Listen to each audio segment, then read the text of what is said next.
Good morning, good afternoon, and good evening to all the attendees.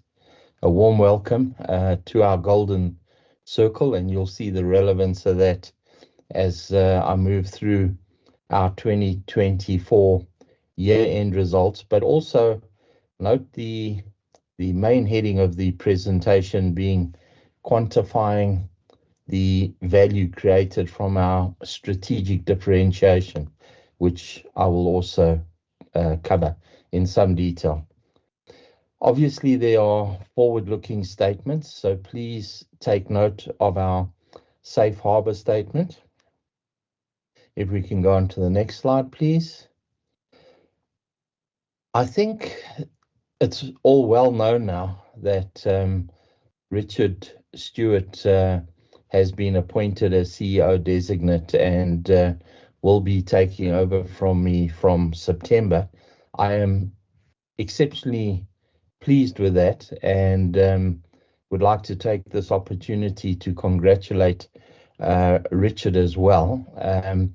But the purpose of this slide is also to highlight that apart from the succession planning, which I'm going to get to, we have a very competent and solid C-suite. That's the first point you should note. I think the other thing is a company is all about the people, and hence the reason this slide is first. The company is in good hands, and I want to say that we have followed a best practice succession planning for myself, and in fact, it is the same process that we follow for every senior management person within the company. And let me highlight the impact. We've been planning for this transition for probably about 2 years now. So this is not something that was decided yesterday or last month or even last quarter. Very pleasing to myself, and remember this is a board process when it involves the CEO, is that this is an internal appointment which will result in a smooth transition. And as I've said, the comfort I have is we have a very solid and stable C-suite team. What an internal appointment does, as long as you've got ownership of the strategy as it's been developed by both the board and the C-suite, is that you have strategic continuity, and you are welcome to ask Richard directly what he may be thinking of changing and so on. But certainly it's my understanding that we have significant continuity.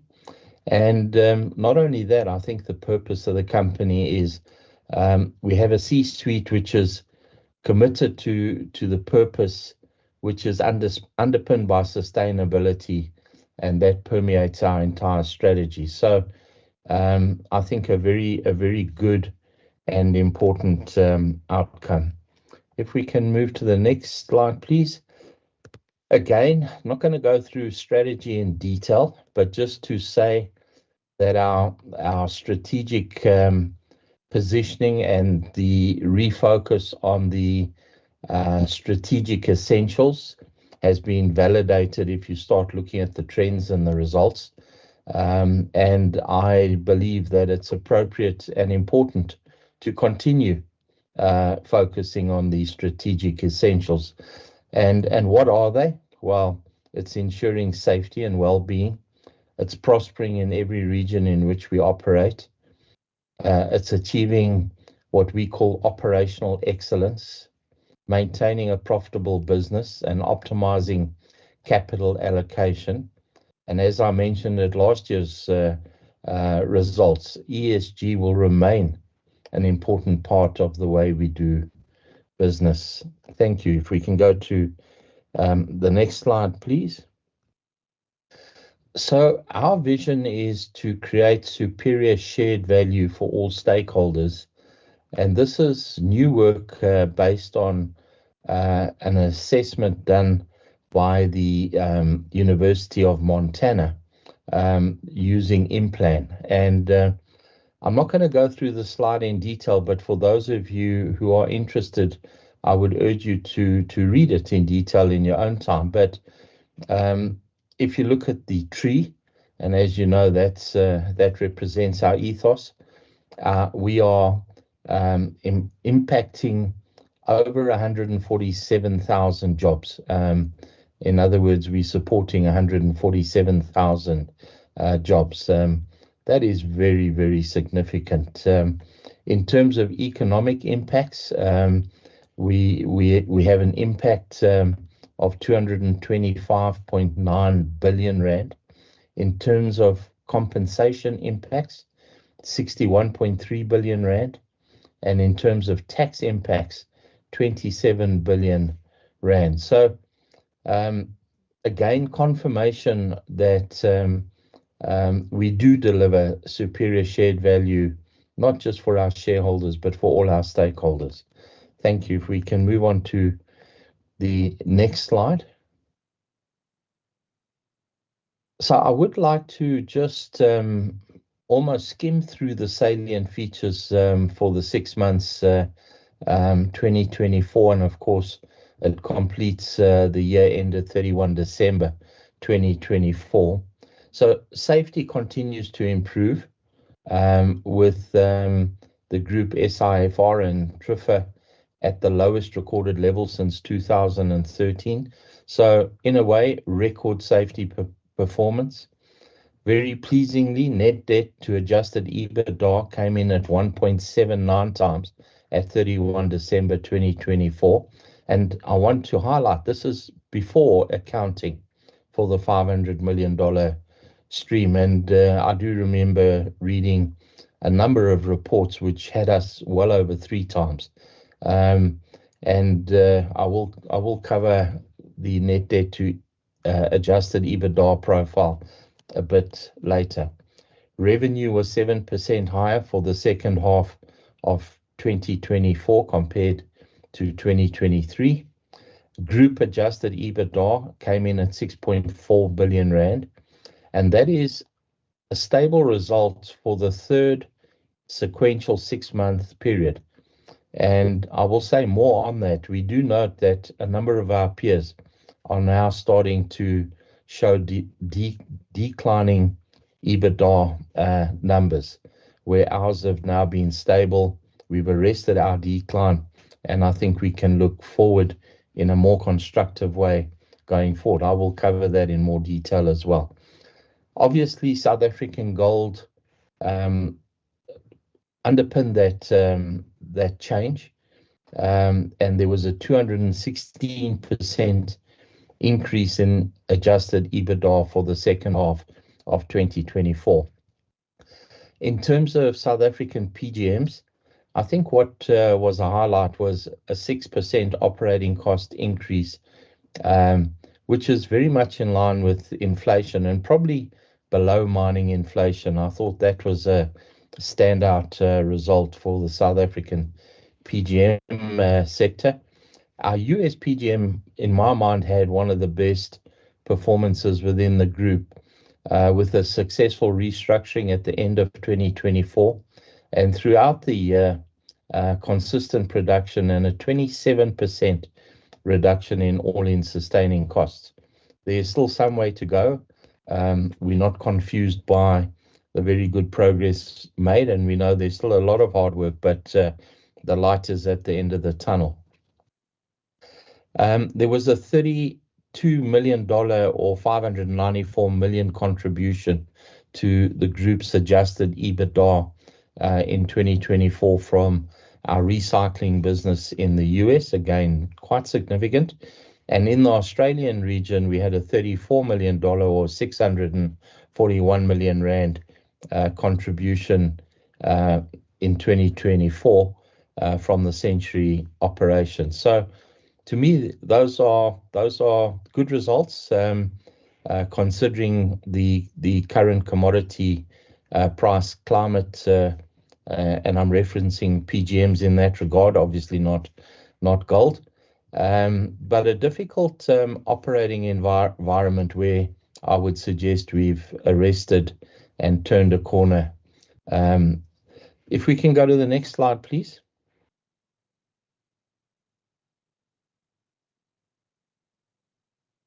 So I would like to actually demonstrate in a factual way what the value that has been created by taking what we consider the roads less traveled, probably more complicated, certainly more controversial, but not controversial to be controversial, and more complex, absolutely. So if we can go to the next slide. So as everybody on this call would know, we are driven, or our strategy is defined by understanding the gray elephants, which we've presented previously. I'm not going to go through them, but the one that was influential in driving the diversification of the company into a green metals portfolio company was that one of the Angry Planet. And we've often presented the sigmoid curves on the right-hand side of this slide, which indicate growth from a gold base through South African PGMs, internationalizing the company in the US through PGMs, and then slowly but surely moving into battery metals. So that's well understood. But we've also, for some time, been talking about responsible resource stewardship. And you can't be environmentally responsible if you're not sensitive to primary mining, secondary mining, and recycling. And we have very consciously been building those portfolios within our business. And I want to show you they have become significant businesses and contributing quite significantly to the bottom line. But I will do that in the next couple of slides. Importantly, we have always maintained that having an underlying portfolio of gold is an insurance policy when you have a large portfolio of industrial metals and you move into an environment, a global economic environment that is difficult with high interest rates, high inflation, and so on. And it's become very evident in our business how that insurance policy of gold is working. If we can go to the next slide, please. So this, they say a picture paints 1,000 words, and this is our adjusted EBITDA slide from 2017. And I just want to work through it and then make some conclusions. So we were a gold business, predominantly a gold business. You can see how that gold business supported the investment into PGMs, and the contribution by PGMs was relatively small. But you can see as we moved into 2018, how the Stillwater, or the US PGM business, actually carried the company through a very difficult period while we were growing our South African PGM business. And you can see we took a strike in gold because, to be blunt, AMCU was trying to prevent us from buying Lonmin, and it was our US PGM business that pulled us through that, and eventually we were successful. But you can see with that disruption in gold, how gold became negative in 2019 due to all those disruptions. But that essentially allowed us to build a PGM business, I want to say, second to none. And you can see how the PGM business from 2019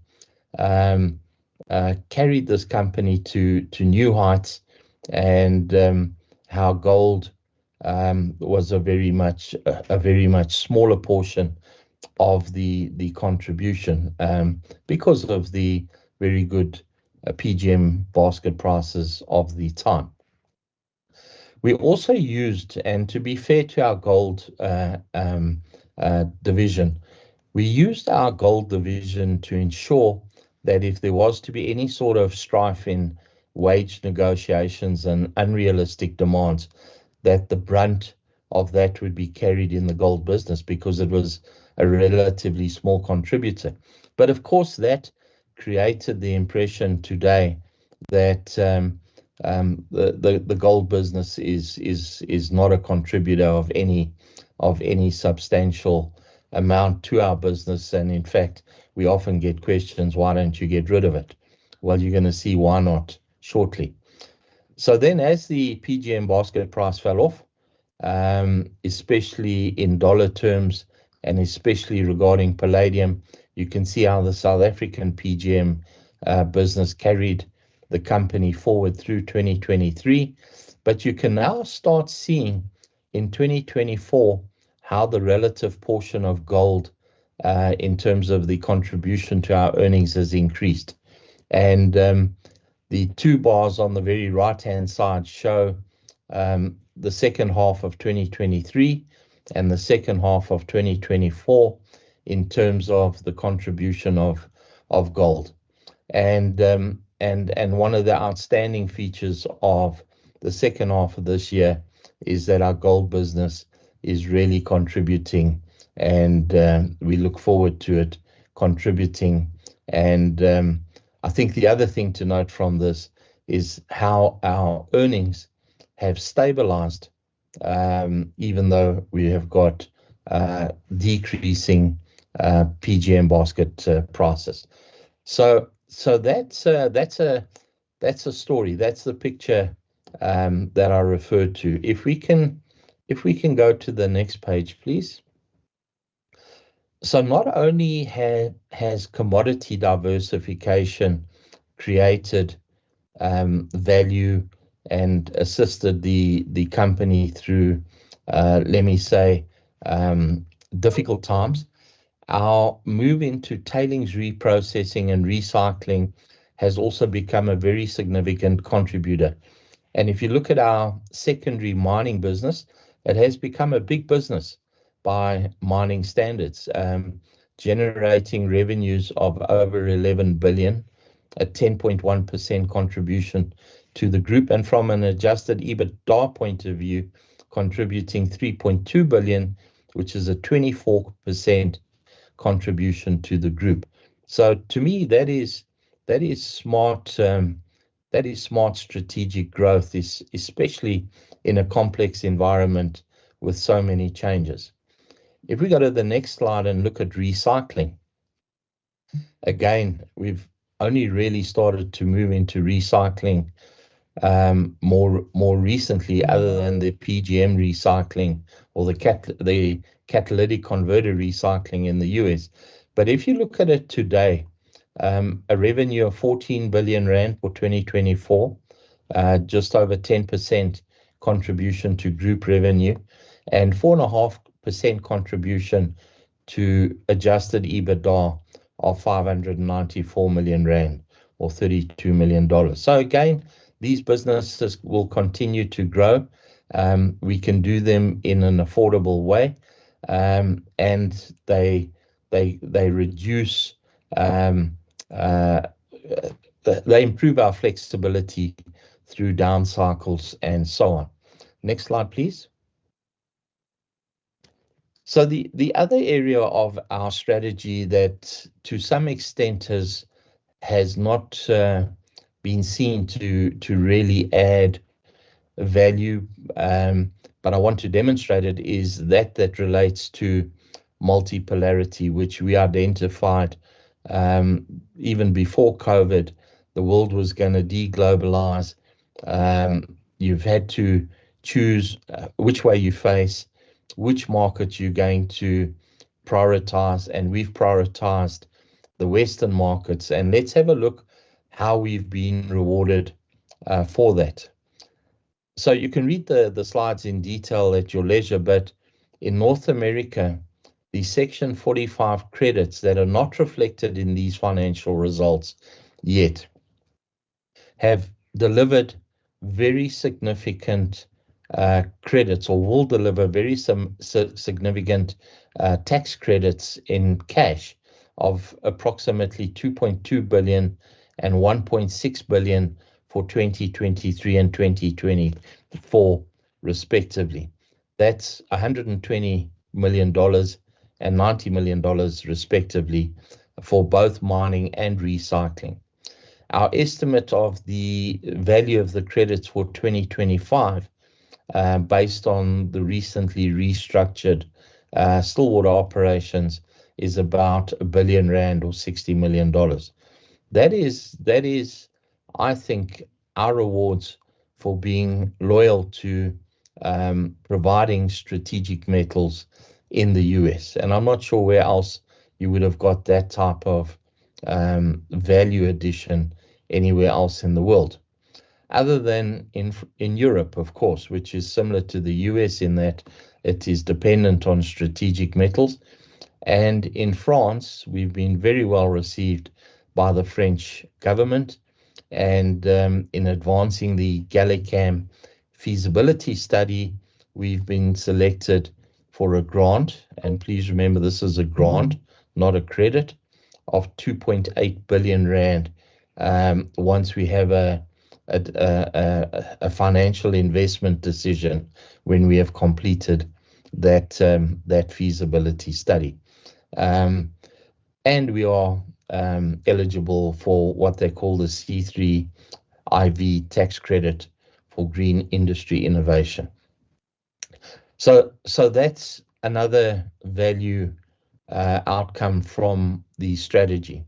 In addition, we have the Finnish government through FMG, the Finnish Minerals Group, as a 20% co-investment partner in Keliber. So in my mind, those are very tangible outcomes of the multipolarity strategy and focusing on Europe and North America as providing critical metals in those jurisdictions. Next slide, please.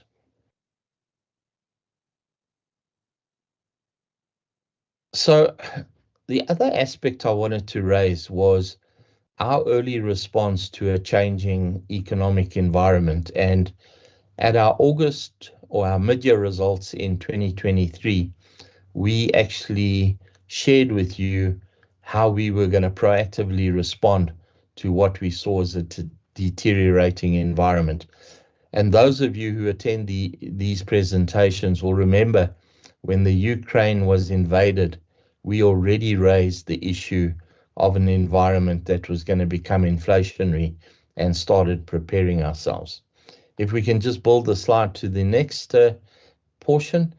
You would also remember at a results presentation, we used a piggy bank to indicate that we were going to save money in a piggy bank and prepare and strengthen our balance sheet. And I think I recognized there was some amusement and probably some skepticism to us actually being able to do that. To protect your balance sheet, not only do you have to raise money, but you've also got to make sure that negative outflows that weaken the balance sheet are addressed. And we moved into a number of restructurings, both in the South African region and in the US. The US went through two, and in Sandouville we terminated the Boliden contract and started accelerating our nickel sulfate concept studies, which then transitioned into the GalliCam studies going straight to PCAM. In terms of reinforcing the balance sheet in 2024, and I'll discuss more about this, we embarked on a number of programs, and I'm not going to go through them all. Probably the most significant one was the stream, but in effect, we raised 35.8 billion rand. We improved liquidity by that amount. To be safe and prudent, we had our covenants uplifted just to give us some headroom in case we were not successful with this. But all these initiatives have had a major positive impact on the company and its current positioning, and I'm going to show you that in the next slide. So in terms of let's focus on the graph on the right hand side, and I'll come back to the bullet points on the left. So in terms of net debt to EBITDA and our gearing, you can see how from 2018, from 2.5, in fact, came down to being net cash, and then moved up, and the actual number, as I said, was 1.79. But if you include the stream, our pro forma net debt to EBITDA is below 1.1 now. Now, I dare say that is lower than most of our PGM peers. And I say that and reinforce it because there was a lot of skepticism that we would not be able to keep our leverage below 3 times. So I trust that, in future, when we say we're going to embark on these sort of programs, we will be given more credibility for achieving them. But I also want to acknowledge in a way that it's difficult for analysts to let's say know all the forms of funding that we can use, and I know it's complex for them to value and include, but we're not a one-trick pony. We know and we have experience of raising non-debt. We have experience of using structures such as streams. We have experience of analyzing these and fully understanding the negative and the positives of each form of structure. And we made a commitment. We would not use equity. We would not lean on our shareholders, and we have not. And for that, I am, first of all, very pleased, but also very proud. We've retained upside exposure to prices. We haven't locked ourselves into anything. As I said, we secured 36 billion of financing in 12 months. We have started well ahead of our peers. I would suggest that debt and non-debt funding is going to get more difficult and more expensive. We have, as I said, accessed non-traditional sources of capital early, and I think that is an exceptional result for a company like ourselves. Next slide, please. So just a little bit on the stream, because I've also read the reports about giving away upside, and that's not really true. So we've crystallized 9 billion in future value. As you can see, it's had a very significant impact on headroom and liquidity. It's almost a 1 times turn in reducing leverage. In fact, it's 0.7. And important to note that $500 million stream, or 9.4 billion rand stream, is 44% of our total acquisition cost of our South African PGM assets. 44% of what we paid, we've raised in one stream. Now let's understand what that stream is. It's primarily a stream based on gold byproducts in PGMs, which we get practically no value for. In terms of the impact on platinum, there's a little bit of platinum streamed. It's less than 2% of our platinum. Now remember, this is less than 2% for a 44% return on what we paid for these assets. So now starts putting it in context. In terms of the process you have to go through with a streamer such as Franco-Nevada, they conduct exceptionally deep due diligence, and of course the upside to them is the optionality of us expanding and having longer lives of mine that is what they look for. So it's another form of due diligence on the company, which we welcome. I would also add that this is long-term, non-debt type of capital. It was at competitive costs, much lower than you can get through, let's call it vanilla financing instruments. There's no repayment of the advance payment, and there's no minimum delivery obligations. So this is an exceptional instrument for raising money, and has served us well. The last thing I'm going to say is, please, when you look at this table in detail, just note the payback on investments we've achieved from these purchases. Something like Lonmin, we've paid for 12.7 times over. So to me, all very good news. Thank you, Enrique, if you could. So at this stage, I'm going to hand over to the chief regional officers to present a detailed operational review. So Richard will be first up. So over to you, Richard. Thank you. Good morning and good afternoon, ladies and gentlemen, and thank you very much, Neil. I think if we start off with our safety, as a company, we are now 3 years into our fatal elimination strategy. This has been a strategy that is very much focused on identifying and mitigating the highest risk areas of our business that could result in fatals. It's very pleasing that we can see a consistent decline in terms of those lagging indicators.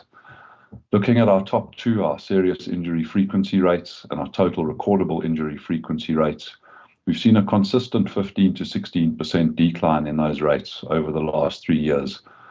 And in fact, 2024 was the best results we've ever achieved. Looking at our lagging indicators, which tracks our high potential incidents, and that includes incidents where we didn't necessarily suffer an injury, but it could have resulted in a serious injury or loss of life. We've also seen those incidents substantially reduce year on year, and in fact, month on month, demonstrating the real risk reduction across our operations. Nevertheless, despite an improving trend as well across our fatality frequency rate, it is deeply disappointing and tragic that we lost 8 colleagues during 2024, and our sincere condolences go to the families, colleagues, and friends of our fallen comrades. We will not stop until, as a company, and we do believe that we can mine labour-intensive operations without loss of life, and this will remain our deepest commitment until such time as we achieve that. We are at a critical juncture in our fatal elimination journey, where our focus to date has largely been on identifying the risks, putting the controls in place to mitigate those risks, and embedding that throughout the organisation. We are now moving to a point where we are deeply focused on behaviour and ultimately how we want to drive our culture through our management routines and our leadership, ultimately underpinned by the values of the company and our value-based behaviour. Moving on to our gold operations, I think when we look at the first half of 2024 in particular, it was a very tough operating environment for our gold operations.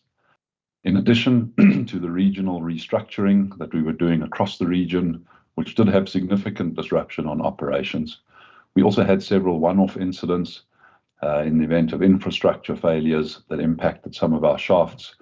We had some increased seismicity during the first half of the year, and then also stopped a significant portion of the Beatrix operation following a backbreak so that we could redesign that mining method, ensuring we were not placing any employees at risk. I think very pleasingly, during the second half of the year, we saw much more stable and solid performance from our gold operations as they settled down. The benefits of the restructuring we started realizing, albeit many of the costs still carried through into the second half of the year. And together with an increase in gold price, that saw second half EBITDA of about 3.5 billion rand, which contributed just over half of the total group's EBITDA earnings for the period. For the year as a whole, our gold operations contributed just under 6 billion rands worth of EBITDA, a substantial increase from the prior period. I think looking forward, with our gold operation settled, with the benefits of the restructuring coming through, and a sustained increase in gold price that today is some 20% higher than what it was last year, we're very much looking forward to a continued positive output from our operations into 2025. Moving on to our SA PGM operations, we saw an annual increase of just over 4% at our operations, and these were largely steady year on year. That increase largely came from the additional consolidation of the 50% of Kroondal that we acquired from Anglo Platinum during the year.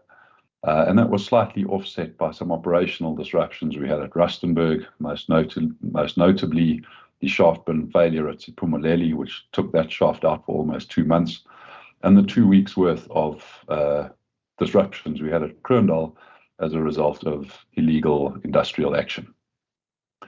Nevertheless, I think the costs were well managed, particularly in the second half of the year. We saw a decline in our operating costs from H1, and year on year, an inflation-related increase. Operating costs just over 23,500 rand per 4E ounce.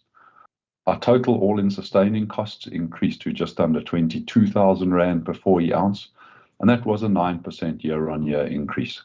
I think some key drivers to that is the transition at Kroondal from a purchase of concentrate to a tolling arrangement that took place from the 1st of September last year, and effectively for those 4 months saw us incurring tolling costs, but of course that also comes with full exposure to the PGM basket price.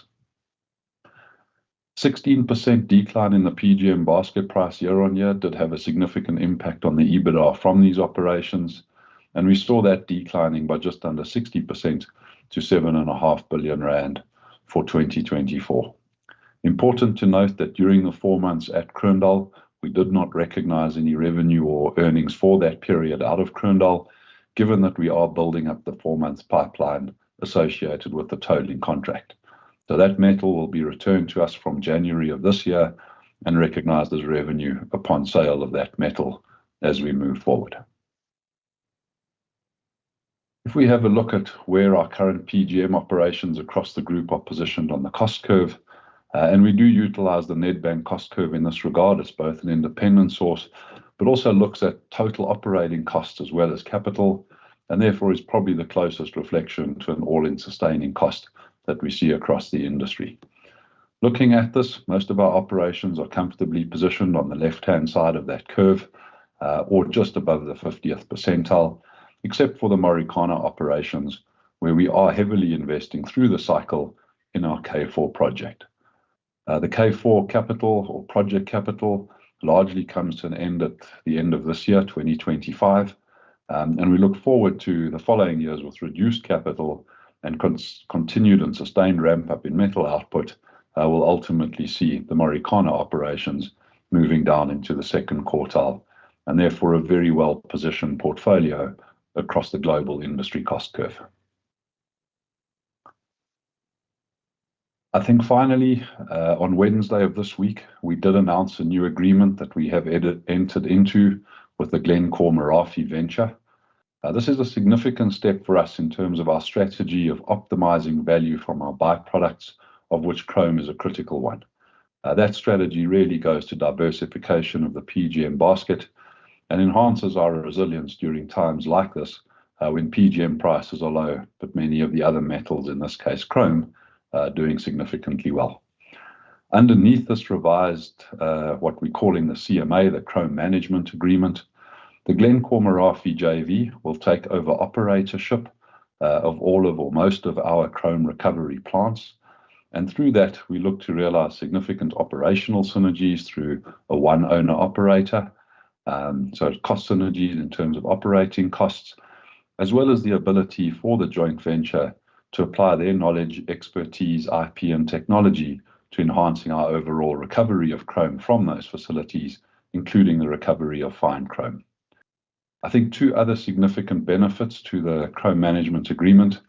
Many of you would be aware that historically, Lonmin signed a long-term offtake contract with what was then Xstrata, subsequently Glencore, under which Marikana received very low values, less than 10% of the market-related value for its chrome.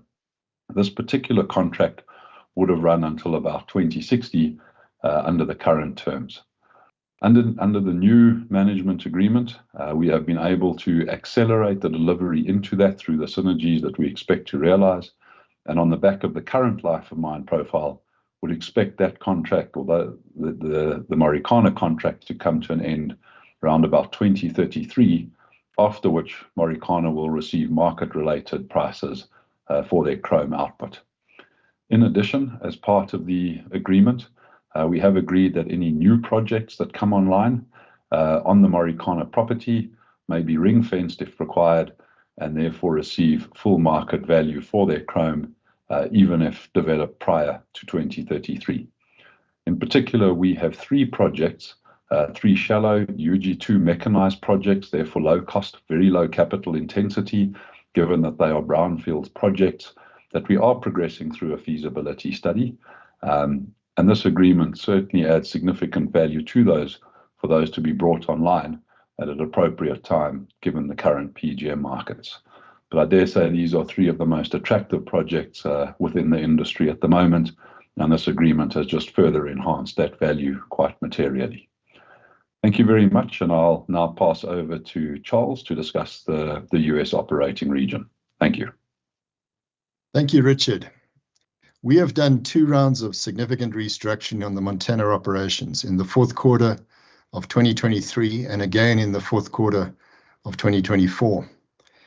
If I reflect on the first round of restructuring that drove our operating plan through the year until our second restructuring that disrupted the fourth quarter production, we delivered mined 2E production, which was stable at 425,842 ounces. We saw a 27% decline in AISC to 1,367. Total operating costs reduced 4% to 480 million. We saw a combined reduction of 191 million in capital, with a 50% reduction in ORD and a 72% reduction in sustaining capital. Project capital declined by 62% to $16 million. We also saw the average 2E PGM basket price decline by 21% to $988 an ounce through the year. This persistent low price pressure led us to a further substantial restructuring during the fourth quarter of 2024. As you are aware, we have reduced our mine production by 200,000 ounces in the 2025 plan. We placed Stillwater West mine on care and maintenance. We increased production from our higher grade Stillwater East mine to 130,000 ounces, and we reduced production from our East Boulder mine to 135,000 ounces by moving from 6 ramps to 4, which in turn allowed us to push out our capital on our tailings and rock dump expansion plans. In the process, we reduced our workforce by 636 employees and contractors, a reduction of almost 40%. These changes have significantly reduced our cash bleed. Although given the significant reduction in ounces, you will see that our AISC on a unit basis is forecast at $1,420 an ounce to $1,460 an ounce in 2025. Any future booking of the 45X tax credit has the potential to reduce this AISC forecast by 30 million or approximately $100 an ounce. Given that the 45X rules are retrospective, we are expecting that combined credits for 2023 and 2024 financial years are estimated at approximately $120 million combined. As noted at the time of our restructuring in our last market presentation, we have a 3-year game plan to move these operations to $1,000 an ounce cost character. As you will have seen in the industry cost curve slide covered by Richard, we are now in the middle of the pack, whereas a year ago, we were the highest cost producer in the industry. Our aim is to shift to the lowest quartile over time, and I believe that we are well on the way in that journey. We set ourselves a 3-year game plan to hit the $1,000 an ounce, and obviously, where we can bring that forward and accelerate it, we will seek to achieve that. Certainly from December, we started hitting our ounce and cost targets according to the run rates we have in the 2025 plan, and we have continued this through January. Most pleasingly, we were injury-free through December and January in the Montana business, and this is a first for these operations. Given the amount of change we have been through, I think this talks to the character, commitment, and professionalism of our employees, and I'd like to thank all team members for leading in safety in this way. With that, let me hand off to Grant to cover our recycling business, where we have seen an excellent integration of Reldan into our North American recycling platform during the course of the year. Over to you, Grant. Thanks very much, Charles, and a good day to you all. As Neil illustrated in the earlier slide on the diversification benefits of our metal portfolio, the acquisition of Reldan has expanded our recycling footprint, providing exposure to a broader suite of precious metals and collector networks across North America, Mexico, and India. Our AutoCat recycling business fed 317,000 ounces of platinum, palladium, and rhodium, a 2% increase from the previous year, despite persistent soft market conditions. While marginally better than 2023, there is no indication of any meaningful recovery in spent AutoCat volumes as inflationary pressures and higher prices of new and used vehicles continues. Over the 10 months since the acquisition of Reldan, the operation has processed over 20 million pounds of precious metal bearing waste and sold 108,000 ounces of gold, 1.7 million ounces of silver, 35,000 3E PGM ounces, and 2.6 million pounds of copper. Reldan has certainly demonstrated strong safety performance, operational and financial performance, underscoring the ability to deliver value without requiring further group capital investment. The combined recycling segment contributed just under 5% of total group adjusted EBITDA, some $33 million or just under 600 million rand, with Reldan contributing 45% over the 10 months. The AutoCat recycling operation contributed the 326 million rand balance with annual profit margin of 4.3%. As mentioned earlier by Neil, this excludes the Section 45X credit specific to the AutoCat recycling operation, estimated at some $58 million or 1 billion rand for 2023 and $32 million or 580 odd million rand for 2024, which enhances the profitability of the recycling operations. Looking ahead, the evolving recycling landscape presents both risks and opportunities. Our strategy prioritizes long-term value creation over short-term competitive tactics, ensuring that we maintain access to critical feedstock, technology, and infrastructure to deliver the unchanged forecast of 300 to 350,000 PGM ounces. Reldan is looking to deliver 120 to 130,000 ounces of gold and 2 to 2.3 million ounces of silver.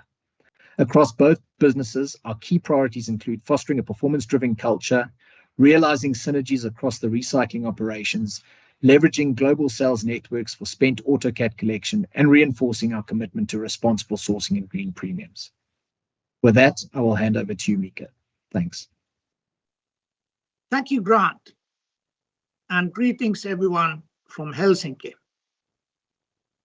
For Region Europe, in Sandouville, we had a year of transformation and restructuring. And actually the team did rather good job. The primary goal was to reduce the losses of the existing operations, and we managed to do it by producing 8% more than the year before, and through rigorous cost management, which resulted in 43% better result as the year before. We also did good working capital management and freed cash from the operation.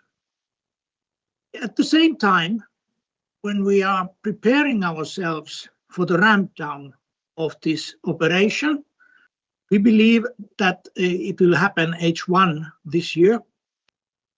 We also developed the possible future of Sandouville operations, which is the project Gallicam.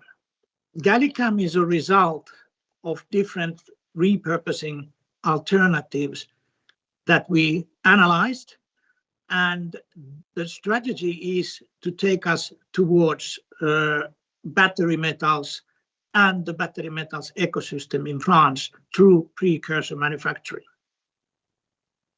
We are currently doing the pre-feasibility study for that. So originally, we said that we would finalize that already November 24. However, due to a change in scope, we decided to split it to PFS1 and PFS2. Now, PFS as a whole will be finalized this year, Q4. We are a strategic project now. We got the status from the European Commission. And at the same time, we got a grant from Innovation Fund, which is 144 million euros for this project. We are also eligible to another grant in France, which is called the C3IV Fund. Now over to Keliber. Keliber construction progressed very well and on time. You can see here some beautiful pictures of the mine, of the concentrator, and of the refinery. And you can see the difference, which has happened only in more or less 6 months in between the pictures. A lot of people have been working in the construction, and it has gone well, as mentioned. What happened last year as well is that we got the funding of 500 million, and we also recruited people. We are an attractive employer. The project is very much liked, so our headcount increased according to our plans as well. What we are doing now is that due to authorities and regulatory changes and some changes also in the scope of the project, that means that it's necessary to review the CapEx needed and also the OpEx concerning the ramp up. This work is now underway as we speak. We are now also targeting for the ramp up H1 26. That's the hot commission as well. And we have a change against our earlier plans, and mainly due to commercial reasons. We are not going to do the external feed phase at all, but we have decided, and the current plan is that we go directly to our own ore, and that's, as mentioned, H1 26. There are good news as well. As you know, we have done a lot of exploration and we are updating our reserves and resources. They increased actually mineral reserves by 36.6%. And we feel that that is a very good result. So we have a future here and we have a future potential to grow. Thank you all. Over to you, Robert. Thank you very much, Mika. Hello, everybody. I'm Robert van Niekerk, and I'll talk to the Australian region and the Century reprocessing operations. The region produced 82,000 tons of payable zinc material in 2024. Disappointingly, this is not a big improvement on the preceding 10 months. Quarter 1 was severely impacted by excessive rainfall and flooding. Production did recover strongly in Quarter 2 and Quarter 3, but then in Quarter 4 again, production was impacted by bushfire.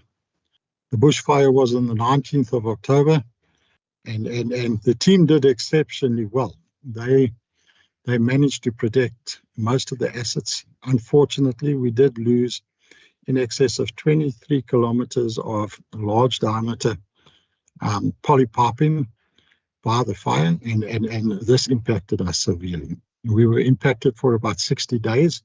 So I'll say again, the fire was on the 9th of October. We were in production again by the 16th of November, but we were only back to normal production by the 4th of December. We had a 22% decrease in production for the second half of 2024 compared to the same period 2023. The all-in sustaining cost was $2,317 per ton. This was 17% higher than in 2023 due to what I've just spoken about, but compounded by higher royalties associated with the higher metal price we received, and then slightly higher sustaining capital as well. $3.5 million of the increase in the sustaining capital was directly attributable to the bushfire. During the year, we were assisted by two very strong tailwinds.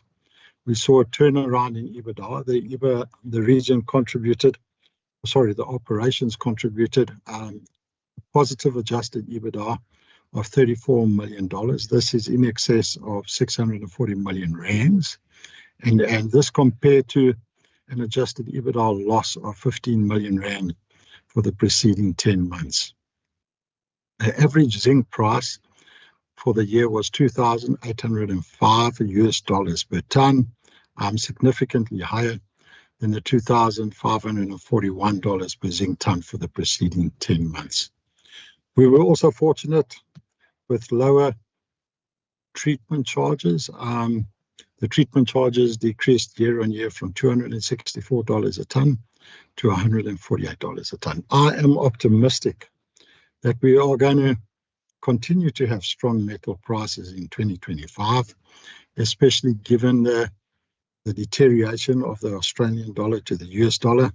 And I also believe that our treatment charges are going to be significantly lower than the 148 rand we had per concentrate ton in 2024.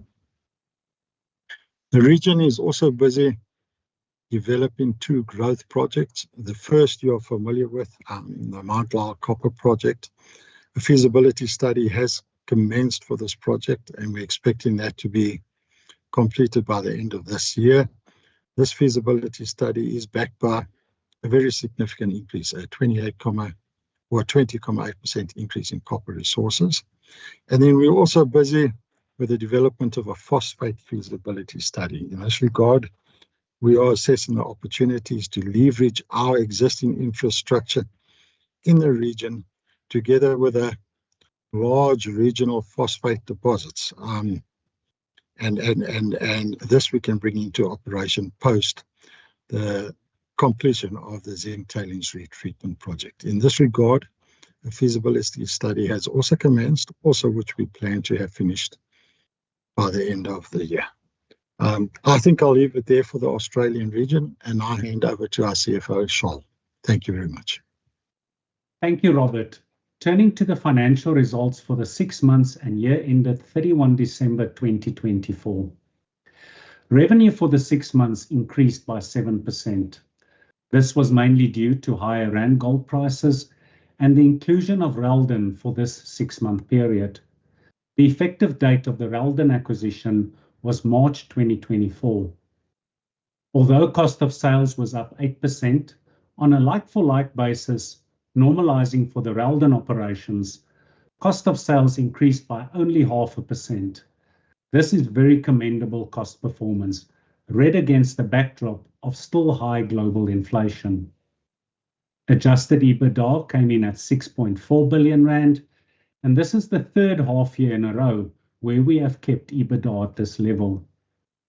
Finance expenses are partly due to the debt service charges on the convertible bond, which was issued in 2023, and the utilization of borrowings. The gain on financial instruments reflect the impact of lower medium to long-term commodity prices, which has a direct impact on the valuation of third-party liabilities, which include dividends and profit share to our empowerment partners. We have booked a further impairment at our US operations due to the impact of consensus lower future palladium prices. Profit for the period was 1.3 billion, compared to a loss of 45 billion for the similar period in 2023. No final dividend will be paid. Moving on to the full year results. 2024 saw a 1% reduction in revenue despite the inclusion of the Reldan operations. The main driver was lower PGM prices as the basket price at our SA operations were down 16%, at our US PGM operations down 21%, and at our US PGM recycling operations, it was down 46%. The reduction in PGM prices were partially offset by an increase of 22% at the SA Gold operations. Cost of sales increased 7% year-on-year, but again, if we normalize for Reldan, costs only increased by 1%. It is important to note that the positive impact of Section 45X is not included in any of the financial numbers. The estimated impact for 2023 is a credit to cost of approximately 2.2 billion rand, and for 2024, a credit to cost of approximately 1.7 billion rand. Adjusted EBITDA was 13.1 billion rand for the 6 months ended 31 December, compared to just under 21 billion for the same period in 2023. Finance expenses, as highlighted earlier, were impacted by the convertible bond and the utilization of our facilities, specifically the 500 million euro facility for Keliber. The gain on financial instruments, as explained, were impacted by lower future commodity prices, specifically PGMs and lithium. The full year impairments were 9.2 billion rand, with 8.8 billion at the US underground PGM operations. The loss for the full year was 5.7 billion rand. Excluding the impairments, it would have been a profit of 3.5 billion rand. Headline earnings per share was flat year-on-year at 64 cents per share. Borrowings increased from 33.6 billion to 39.4 billion. The increase of 5.8 billion is due to the drawdowns of 5.7 billion under the Keliber 500 million euro green facility as the project ramps up construction. Cash on hand is 16 billion rand and net debt was 23.4 billion. Including the 500 million stream on a pro forma basis, leverage for 2024 would have been 1.1 times net debt to adjusted EBITDA. Furthermore, had we included the 1.7 billion rand impact of Section 45X for 2024, leverage would have been below 1 times net debt to adjusted EBITDA, which is the level we have always indicated as our comfort level. Liquidity remains high, with headroom at 45.7 billion, or almost 250% of our financial policy, which requires that we have available liquidity of 2 months of OPEX and CAPEX. Our debt maturities and the repayment profile remains very manageable, and the balance sheet is in a strong position to ensure that we continue to navigate the low PGM price environment. Thank you, ladies and gentlemen. I will now hand you back to Neil for the conclusion of our results. Thank you, Charles. And before we move on, I would urge the audience just to look at the speedometer, and it's actually marked in miles per hour. So the company's at speed. So let me conclude with what I think the key points are. So record safety performance, however, eliminating fatalities and reducing high potential incidents is a major focus area. The balance sheet reinforcement I'm very pleased about, and we currently have a pro forma leverage of 1.1 times, and as I've said, better than most of our peers, and especially when you consider that our earnings have now been stabilized over the last 3 half-year periods. There's no doubt that our diversified portfolio ensures greater financial stability through these price cycles. Our South African gold operations are contributing significantly to our profitability, and in fact, we at let's call it current depressed PGM prices, we expect our South African gold business to generate more than half of our EBITDA this year in 2025. Our recycling and tailings reprocessing businesses are delivering stable and good margins, and have created significant value for our stakeholders. I think our proactive, decisive restructuring of the loss-making operations has arrested the declining profitability, and you now have 3 half-year periods to demonstrate that. Our multipolarity strategy has resulted in also significant value creation. So, in my view, our strategy remains relevant. However, there will be a continuing focus on the strategic essentials, as I said right at the beginning of the presentation. So, finally, I'll conclude with guidance for 2025. And again, I'm not going to go through this in detail. It's much of a muchness. There's no major differences from the previous years. I think in terms of output, the one area I would ask you to focus on, our little Reldan recycling business produces almost as much gold as DRD. Significant amounts of silver, PGMs, and copper.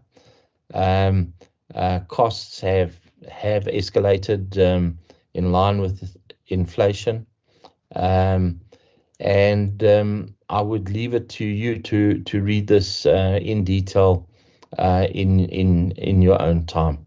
But operating guidance shouldn't create any major surprises. So, with that, let me hand over to James to manage the question and answer session. Thanks, James. Thanks, Neil. Greetings, everybody. I think I'll start. Just got 2 questions here, Neil, gold related. It seems we can't please everybody anytime, even when we produce a 3.6 billion rand EBITDA from these operations for the second half of the year. There's still some questions about this one from Chris Nicholson. You mentioned shaft infrastructure issues at the gold operations. Could you please give a bit more detail on this? And could you please give us comfort that these assets, that's Arnold van Kraan, give us comfort that these assets are adequately capitalized? And should we expect a sharp increase in capex at these operations on the back of the higher gold price as seen elsewhere in the gold industry? And then the second one is also related. Unit costs are guided up by 8%, 3 to 8% year on year. Is this not a disappointing outcome given the restructuring we've done in 2024? Is 1.3 million rand a kilogram the new base AISC for the SA gold operations? Thanks, James. And thanks, Arnold and Chris. I think Richard is probably best placed to answer the question in detail. But let me just say, volume is a major driver of cost. So you would have seen both in the US and now with the restructuring in South Africa, I think it's actually a very pleasing outcome that cost escalation has been contained to about 3% on lower volume. So the restructuring has definitely worked, and I'm sure Richard will tell us there's more benefits that will still flow through. But Rich, over to you just to pick up both of those questions. Thank you. Perfect. Thanks very much, Neil, and good morning.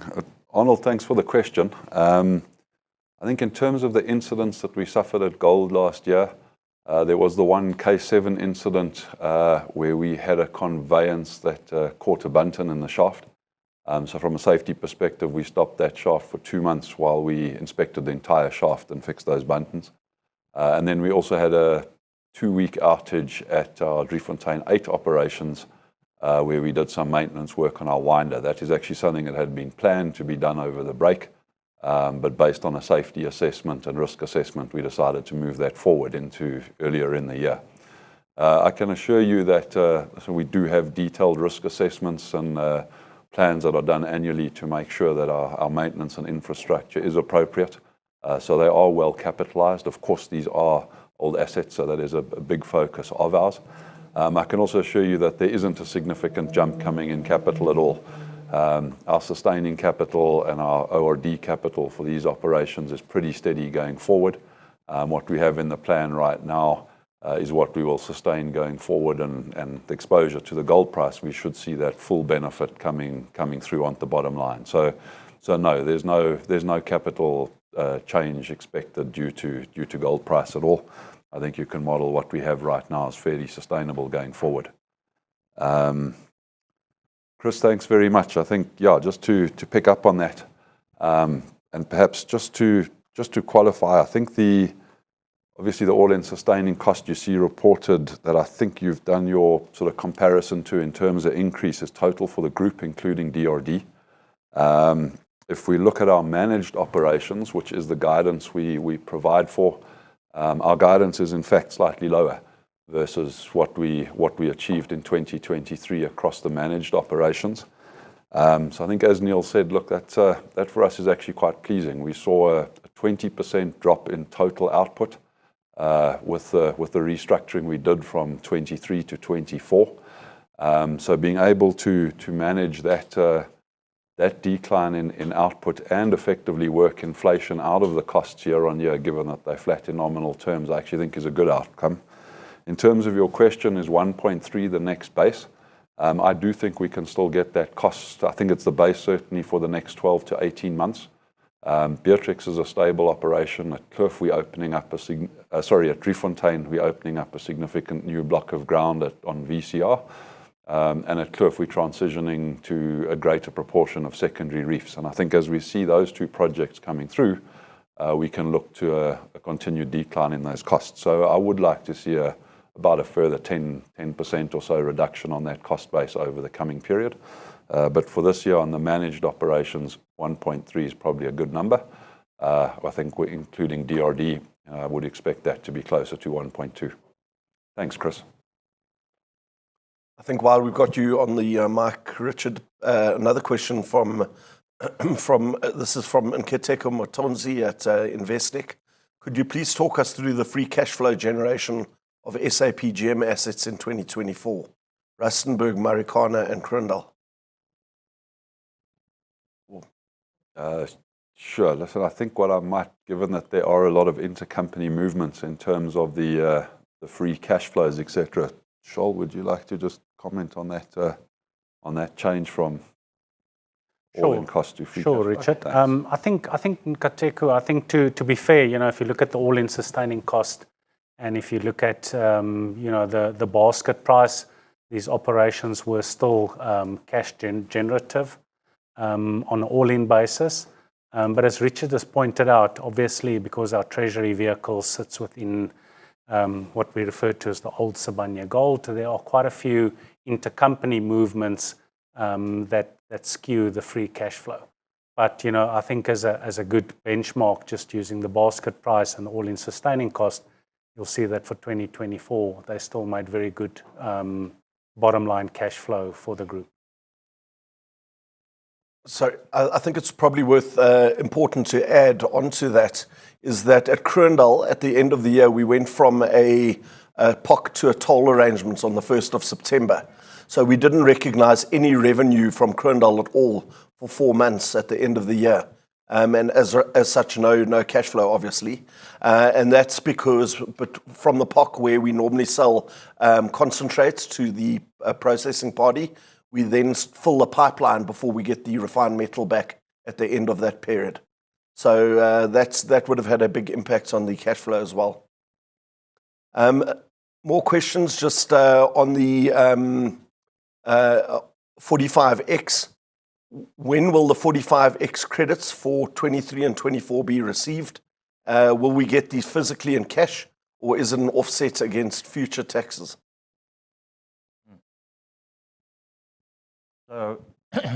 So certainly, I think Peter Henning, the CFO in the US, is best placed to pick it up. But for my understanding is that for the next 5 years we get it in cash. But Peter, come in, please, on the details.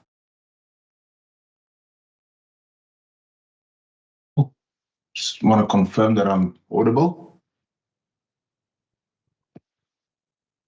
Yeah, Okay. Peter, we can hear you. Yes. Thank you. Morning all. Yeah, Section 45X is for 5 years. You elect direct pay from the first year. We've already, with our tax returns in anticipation of the 45X, made the election for direct pay. So from the tax years effective 23, for 5 years, we will get direct pay.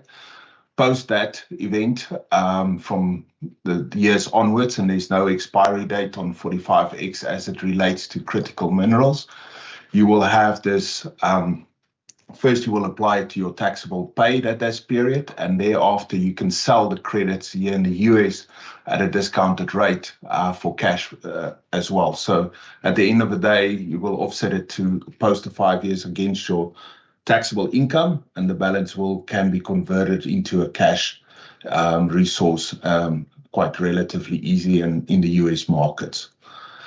We do expect, as it relates to from a timing point of view, we do need to resubmit our 2023 tax returns during this year to make the claim. Depending on administration process with the IRS, we expect that to hopefully this year, but I guess depending on timing, that could roll into 2026. The 2024 tax return will be submitted during this year, obvious, and that will be paid out within hopefully 12 months, and therefore also expected into 2026. Thank you. I've got 2 more questions for the US PGM operations.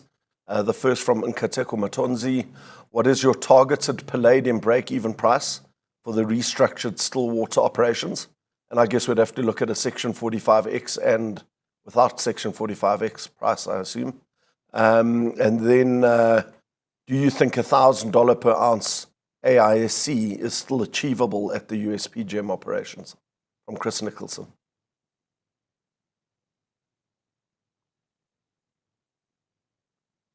Charles, or Neil, will you go for that? Yeah, sorry, Charles. Please, would you pick that one up? Yeah, sure. Thanks, Neil.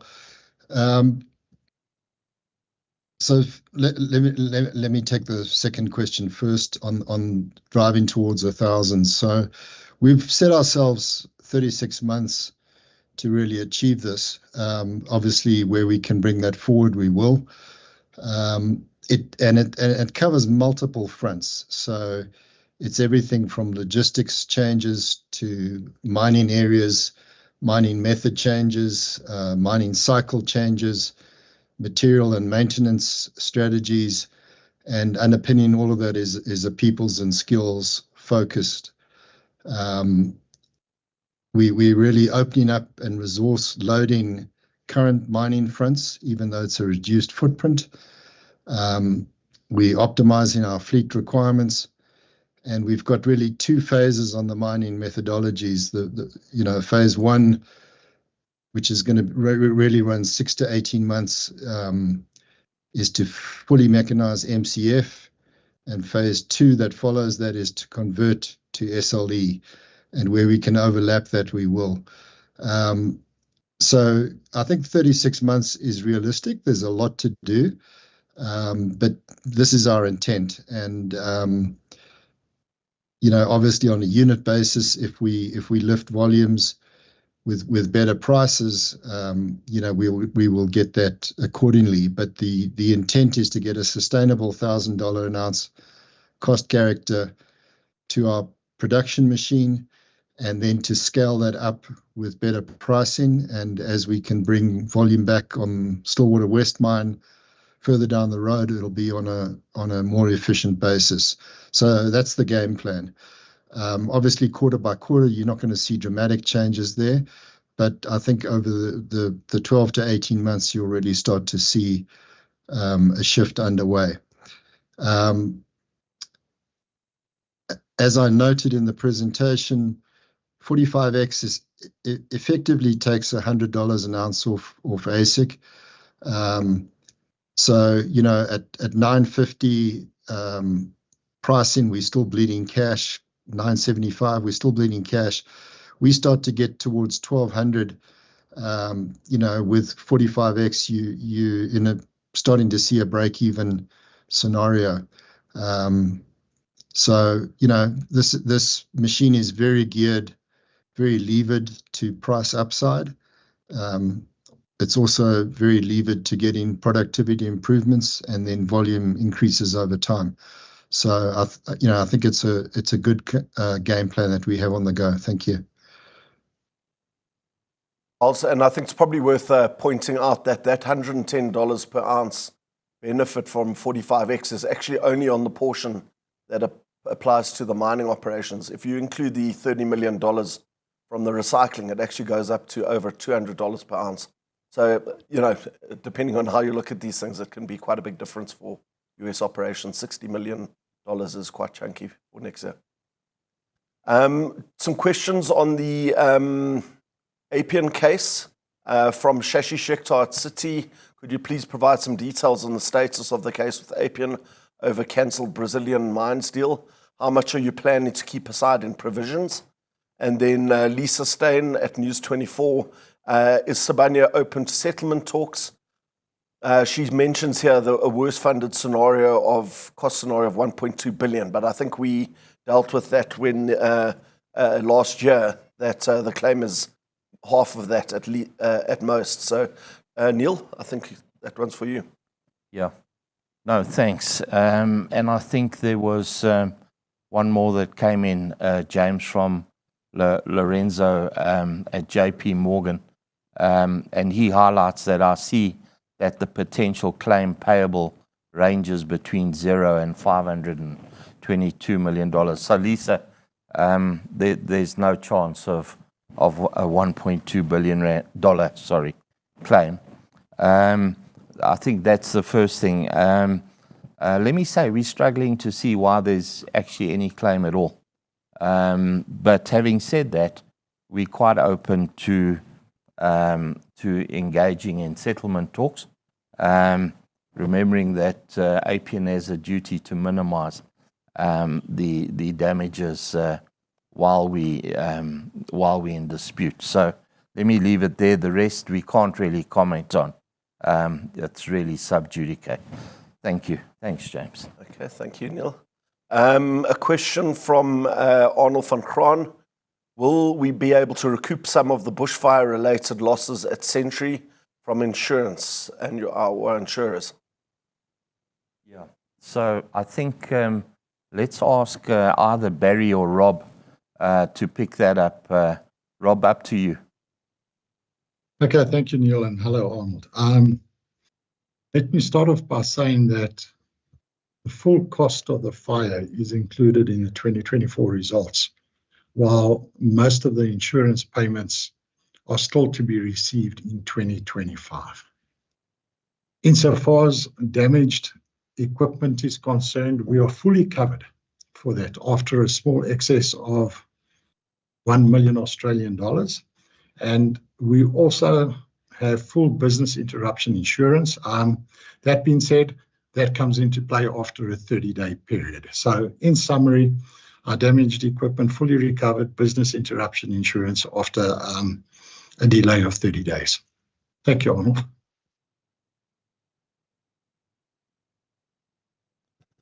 Thanks. The next question, I'll just quickly answer one from Jandre Pieterse about US credits. Are they based on profit or costs CapEx? So the credits actually base 10% of operating cost at our extractive operations, which is the mining operations, and then recycling as well. So it's a double benefit there.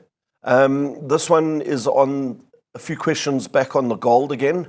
Hi, Richard. At which shaft and what average depth is the new Driefontein VCR block? And at Kloof, will the secondary reef project target the main reef? And again, at which shaft? And at what average depth? And does this access require pre-development? That's from Bruce Williamson. You can see the old dogs ask the very detailed questions. And then one question about whether we plan to reopen Kloof 4 shaft. Bruce, good morning and thanks very much. Bruce, in terms of the VCR block at Driefontein, that's actually quite a significant block that we explored and started opening up about a year ago. It actually sits amongst the predominantly Driefontein 5 shaft and some of the extremities at Driefontein 1. So that would be a total depth of about 2,700 odd meters. So that's the VCR block and certainly forms a big portion of what's going forward at Driefontein 5. The Kloof secondary reefs we're targeting are actually the Kloof and the Middle Flay reef. We have very successfully targeted these in the past out of the Kloof 8 shaft, and currently we are looking to open that up at the Kloof 1 shaft. So that would also be at a depth in the region of about 2,500, 2.2 to 2.5 kilometers. That block of ground does require opening up, so we do use, of course, the main infrastructure that's previously mined the VCR, but there is opening up on the secondary reefs, which is currently occurring, and part of the reason why there was a slight increase in ORD costs across Kloof over the last year. Thanks, Bruce. Oh, sorry, second question around reopening K4. So that's something we do continually assess, but there are no plans at the moment to open it right now, no. Thanks, Richard. I don't have any more questions from the webcast, so could we maybe go to the lines, chorus call lines, please? The first question that we have comes from Marina Solero of RBC Capital Markets. Please go ahead. Hi, good morning. Thanks for the call. I have a couple of questions. First, a follow-up on the 45X. Given the change in administration in the US, how likely do you think is that this program will stay in place? All right. Let me pick that up. Marino, thanks. I think that if the strategic metal we were producing was about, let me call it the green energy revolution, I would probably be a little bit worried. The fact is that the strategic metals we produce are strategic in terms of where I think President Trump wants to take the country and make it self-sufficient. So I don't think there's any risks related to 45X for our business. Hope that answers your question. That's very clear. Thank you. And one more, if I may, on Rhyolite Ridge, given that you are prioritizing the balance sheet in the current market environment, how likely do you think is that you will exercise this option this year? I appreciate it's still the board evaluating the latest details, but how are you thinking about that? And when do you think you will be in a position to communicate the decision to the market? Again, let me pick that up. The board is currently deliberating. We've presented, let's call it our assessment, having received the detailed feasibility study.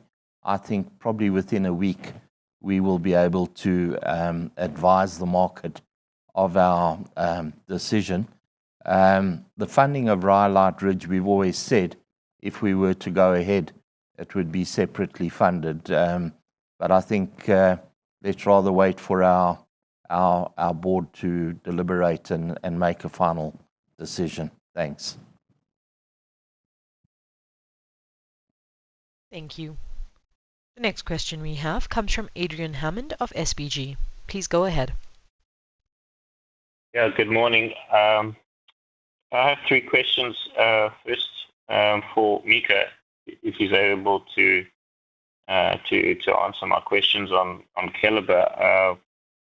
Just curious why the scope's changing and what the impact is on CapEx, and then as well as since you won't be taking in feed, you will be mining your own material. That would be assuming you're going to move into a commercial state of production as soon as next year. Are you able to give us some cost and CapEx guidance for this business for modeling purposes? And then for perhaps Neil or Charles, I see you've done a $50 million chrome prepayment. Which assets were those? Was that Rustenburg or Crindal?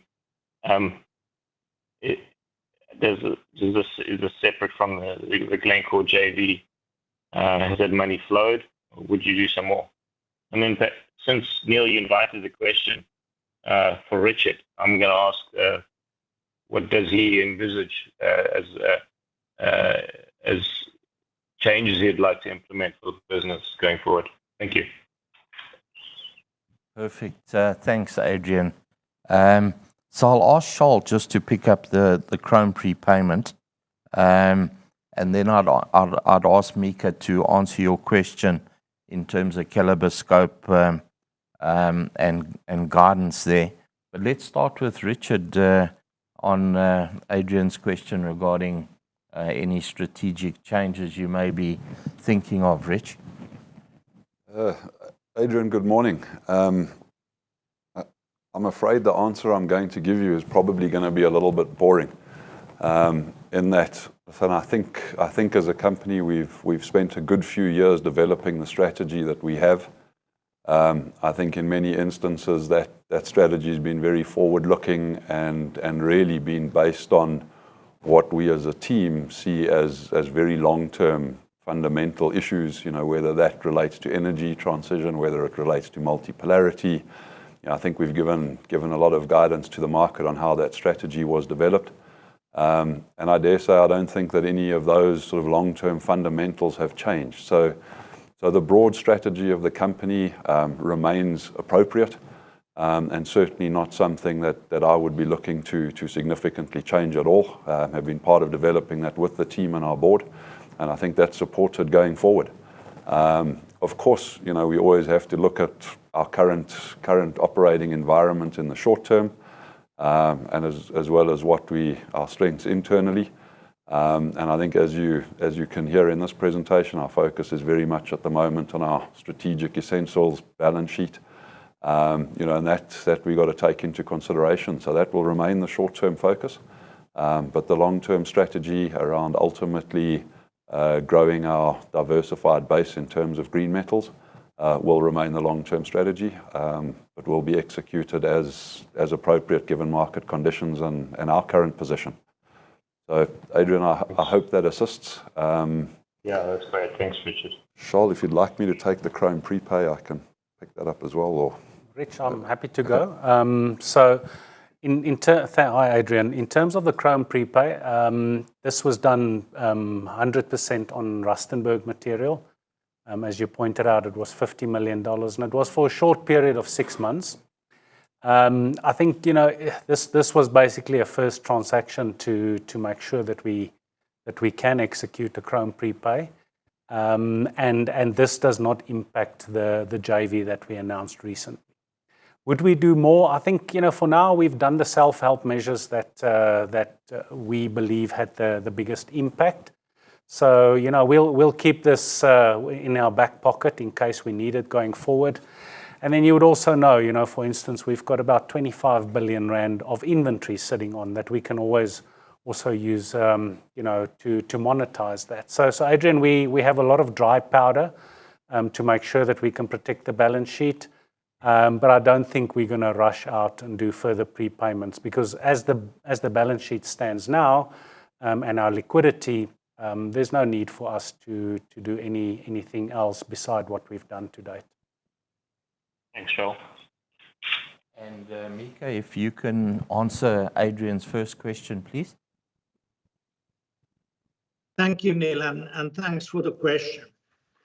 Concerning the Keliber CapEx, so as mentioned, based on the regulatory changes and changes from the authorities, including consequently some changes on the scope of the project. So as we speak now, we are working on an updated CapEx profile. We have also included into this work our ramp-up considerations and risk mitigation on that one.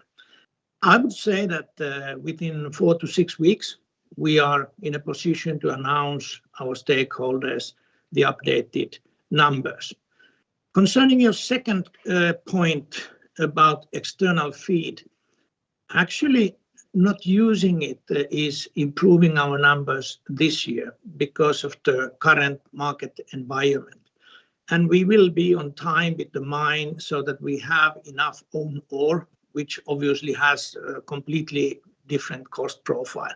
So this is how we plan to do the H1 26 ramp up of the refinery. Thank you. I think that's it. We don't have any more questions on the webcast, on the chorus line.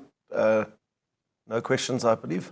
So, Neil, would you like to say a few wrapping up words?